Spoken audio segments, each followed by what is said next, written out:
राधे राधे, जय श्री कृष्णा। आज की कथा में आप सभी भक्तों का हार्दिक स्वागत है। भगवान श्री कृष्ण और श्रीमती राधा रानी की कृपा सदैव आप पर और आपके समस्त परिवार पर बनी रहे। भगवान श्री हरि विष्णु का ध्यान करके आज की पावन कथा का प्रारंभ करते हैं। नारद जी कहते हैं कि हे राजन, यह मैंने तुमसे कालिया मर्दन रूप पवित्र श्री कृष्ण चरित्र कहा, अब और क्या सुनना चाहते हो।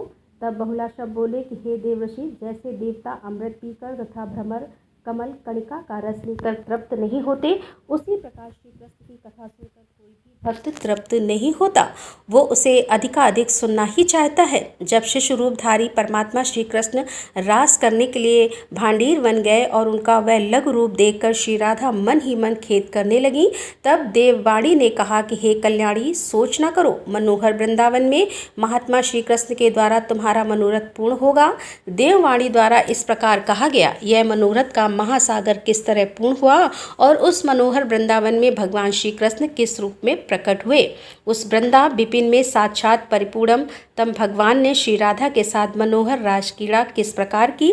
श्री नारद जी कहते हैं कि हे राजन, तुमने बहुत अच्छा प्रश्न किया है। मैं उस मंगलमय भगवत चरित्र का, उस मनोहर लीला खंड का, जो देवताओं को भी पूर्णता ज्ञात नहीं है, उसे वर्णन करता हूँ। एक दिन की बात है, श्री राधा की दो प्रधान सखियाँ शुभ स्वरूपा ललिता और विशाखा ब्रजभानु के घर पहुंचकर एकांत में श्री राधा से मिली।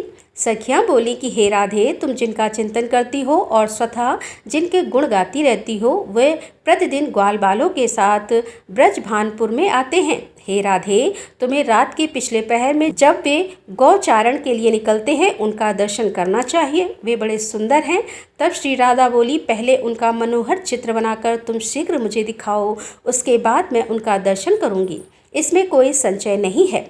श्री नारद जी कहते हैं, तब दोनों सखियों ने नंद नंदन का सुंदर चित्र बनाया, जिसमें नूतन यौवन का माधुर्य भरा था। वह चित्र उन्होंने तुरंत श्री राधा के हाथों में दे दिया। वह चित्र देखकर श्री राधा हर्ष से खिल उठी और उनके हृदय में श्री कृष्ण दर्शन की लालसा जाग उठी। हाथ में रखे हुए चित्र को निहारती हुई वे आनंद मग्न होकर सो गई।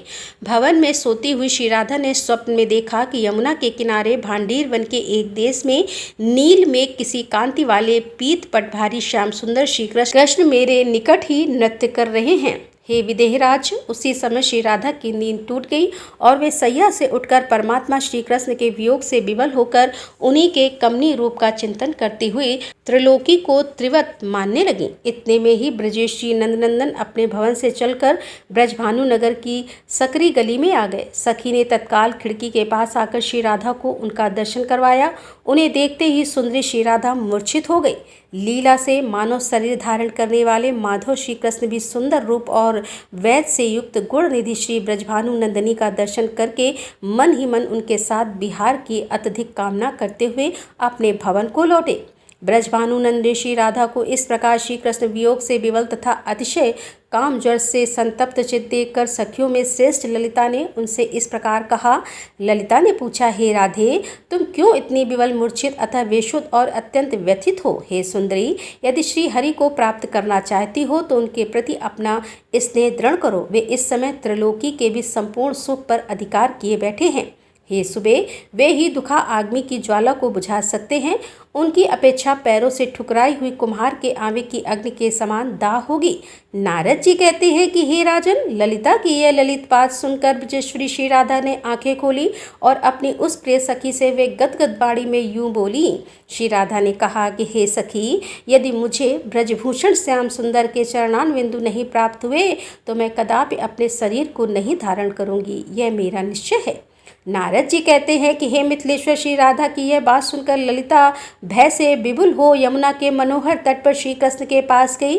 वे माधवी लता के जाल से अच्छन और भ्रमण की गुंजारी में कदम की जड़ के पास अकेले बैठे थे। वहां ललिता ने श्री हरि से कहा। ललिता बोली कि हे श्याम सुंदर, जिस दिन से श्री राधा ने तुम्हारे अद्भुत मोहन रूप को देखा है, उसी दिन से वह स्तभन रूप सात्विक भाव के अधीन हो गई है। काठ की पुतली की भांति किसी से कुछ बोलती नहीं। अलंकार उसे अग्नि की ज्वाला की भांति दाह प्रतीत होते हैं। सुंदर वस्त्र भाड़ की तथा परिचारिकाओं से भरा हुआ भवन भी निर्जन वन हो गया है। हे प्यारे, तुम यह जान लो कि तुम्हारे विरह में मेरी सखी को फूल बाण सा तथा चंद्रबिंब विषकंद तथा प्रतीत होता है। अतः श्री राधा को तुम शीघ्र ही दर्शन दो, तुम्हारा दर्शन ही उनके दुखों को दूर कर सकता है। तुम सबके साक्षी हो, भूतल पर कौन सी ऐसी बात है जो तुम्हें विदित ना हो। तुम ही इस जगत की सृष्टि, पालन और संहार करते हो। यद्यपि परमेश्वर होने के कारण तुम सब लोगों के प्रति समान भाव रखते हो, तथापि अपने भक्तों का भजन करते हो, उनके प्रति अधिक प्रेम भाव रखते हो। श्री नारद जी कहते हैं कि हे राजन, ललिता की यह ललित बात सुनकर ब्रज के साक्षात देवता भगवान श्री कृष्ण मेघ गर्जन के समान गंभीर वाणी में बोले। श्री भगवान ने कहा कि हे भावनी, मन का सारा भाव स्वतः एकमात्र मुझ परात्पर पुरुषोत्तम की ओर नहीं प्रभावित होता, अतः सबको अपनी ओर से मेरे प्रति प्रेम ही करना चाहिए। इस भूतल पर प्रेम के समान दूसरा कोई साधन नहीं है, क्योंकि मैं प्रेम से ही सुलभ होता हूँ। भांडीर वन में श्री राधा के हृदय में जैसे मनोरथ का उदय हुआ था, वह उसी रूप में पूर्ण होगा। सत्पुरुष अहेतुक प्रेम का आश्रय लेते हैं। संत महात्मा उस नित्य प्रेम का निश्चय ही निर्गुण अर्थात तीनों गुणों से अतीत मानते हैं। जो मुझ केशव में और श्री राधिका में थोड़ा सा भी भेद नहीं देखते, बल्कि दूध और उसकी शुक्ल के समान हम दोनों को सर्वदा अभिन्न मानते हैं, उन्हीं के अंतःकरण में अतु की भक्त के लक्षण प्रकट होते हैं तथा वे ही मेरे ब्रह्मपद अर्थात गोलोक धाम में प्रवेश पाते हैं। हे रंभोरु, इस भूतल पर जो कुबुद्धि मानव मुझ केशव हरि में तथा श्री राधिका में भेदभाव रखते हैं, वे जब तक चंद्रमा और सूर्य की सत्ता है तब तक निश्चय ही काल सूत्र नामक नरक में पड़कर दुख भोगते हैं। नारद जी कहते हैं कि हे राजन, श्री कृष्ण की यह बात सुनकर ललिता सखी उन्हें प्रणाम करके श्री राधा के पास गई और एकांत में बोली। बोलते समय उनके मुख पर हास्य की छटा छा रही थी। ललिता ने कहा कि सखी, जैसे तुम श्री कृष्ण को चाहती हो, उसी तरह से वे मधुसूदन श्री कृष्ण भी तुम्हारी अभिलाषा रखते हैं। तुम दोनों का तेज भेदभाव से रहित एक है। लोग अज्ञानवशी उसे दो मानते हैं, तथापि हे सती साध्वी देवी, तुम श्री कृष्ण के लिए निष्काम कर्म करो, जिससे पराभक्ति के द्वारा तुम्हारा मनोरथ पूर्ण हो। नारद जी कहते हैं कि हे नरेश्वर, ललिता सखी की यह बात सुनकर राधा वरी श्री राधा ने संपूर्ण धर्म बाताओं में श्रेष्ठ चंदा सखी से कहा। श्री राधा बोली, सखी, तुम श्री कृष्ण की प्रसन्नता के लिए किसी देवता की ऐसी पूजा बताओ जो परम सौभाग्यवर्धक, महान, पुण्यजनक तथा मनोवांछित वस्तु देने वाली हो। हे भद्रे, हे महामते, तुमने गंगाचार्य जी के मुख से सास की चर्चा सुनी है, इसलिए तुम मुझे कोई व्रत या पूजन बताओ। श्री नारद जी कहते हैं कि हे राजन, श्री राधा की यह बात सुनकर समस्त सखियों में श्रेष्ठ चंद्रा ने अपने हृदय में एक क्षण तक कुछ विचार किया, फिर इस प्रकार उत्तर दिया। चंद्रा बोली, हे राधे, परम सौभाग्यदायक, महान, पुण्यजनक तथा श्री कृष्ण की भी प्राप्ति के लिए वरदायक व्रत है तुलसी की सेवा। मेरी राय में तुम तुलसी सेवन का ही नियम तुम्हें लेना चाहिए, क्योंकि तुलसी का यदि स्पर्श अथवा ध्यान, नाम कीर्तन, स्तवन, आरोपण, सेवन और तुलसी दल से नित्य ही पूजा किया जाए तो वह महान पुण्यप्रद होता है। हे सुबह, जो प्रतिदिन तुलसी की 9 प्रकार से भक्ति करते हैं, वे कोटि सहस्र युगों तक अपने उस सुकृत्य का उत्तम फल भोगते हैं। मनुष्यों की लगाई हुई तुलसी जब तक शाखा प्रशाखा, बीज, पुष्प और सुंदर दलों के साथ पृथ्वी पर बढ़ती रहती है, तब तक उनके वंश में जो जो जन्म लेते हैं, वे सब उन आरोपण करने वाले मनुष्यों के साथ 2000 कल्पों तक श्री हरि के धाम में निवास करते हैं। श्री राधा के संपूर्ण पत्रों और पुष्पों को भगवान के चरणों में चढ़ाने से जो फल मिलता है, वह सदा एकमात्र तुलसी दलों के अर्पण से ही प्राप्त हो जाता है। जो मनुष्य तुलसी दलों से प्रतिदिन श्री हरि की पूजा करता है, वह जल में पद्म पत्र की भांति पाप से कभी विलिप्त नहीं होता। 100 भार स्वर्ण तथा 400 भार रजत के दान का जो फल प्राप्त होता है, वही तुलसी वन के पालन से मनुष्य को प्राप्त हो जाता है।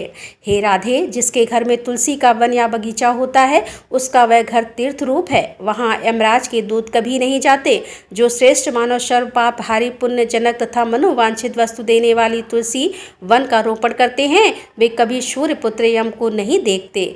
रोपण, पालन, सेवन, दर्शन और स्पर्श ऐसा करने से तुलसी मनुष्यों के मन, वाणी और शरीर द्वारा संचित समस्त पापों को दग्ध कर देती है। पुष्कर आदि तीर्थ, गंगा आदि नदियाँ तथा वासुदेव आदि देवता तुलसी दल में सदा निवास करते हैं। जो तुलसी की मंजरी से सिर पर रखकर प्राण त्याग करता है, वह सैकड़ों पापों से युक्त क्यों न हो, यमराज उसकी ओर देख भी नहीं सकते। जो मनुष्य तुलसी काष्ठ का घिसा हुआ चंदन लगाता है, उसके शरीर को यहाँ क्रिय मार पाप भी नहीं छूता। हे सबे, जहाँ जहाँ तुलसी वन की छाया हो, वहाँ वहाँ पितरों का श्राद्ध करना चाहिए। वहाँ दिया हुआ श्राद्ध संबंधी दान अक्षय हो जाता है। हे सखी, आदिदेव चतुर्भुज ब्रह्मा जी भी सारंग धनवा श्रीहरि के महात्म्य की भांति तुलसी के महात्म्य को भी कहने में समर्थ नहीं है। अतः हे गोपनंदिनी, तुम भी प्रतिदिन तुलसी का सेवन करो, जिससे श्री कृष्ण सदा ही तुम्हारे वश में रहे। तुलसी का महात्म्य और पूजन की कथा आगे भी जारी रहेगी, तो कल आप लोग कथा जरूर सुनिए, क्योंकि कल की कथा में आपको तुलसी पूजा और तुलसी पूजा के फल का संपूर्ण वर्णन सुनने को मिलेगा। उम्मीद करती हूँ आज की कथा आपको पसंद आई होगी। तो अगर कथा पसंद आई हो तो वीडियो को लाइक कीजिए। तो दोस्तों, मिलते हैं इसके आगे की कथा लेकर। तब तक के लिए राधे राधे, जय श्री कृष्णा, हर हर महादेव, जय भोलेनाथ की।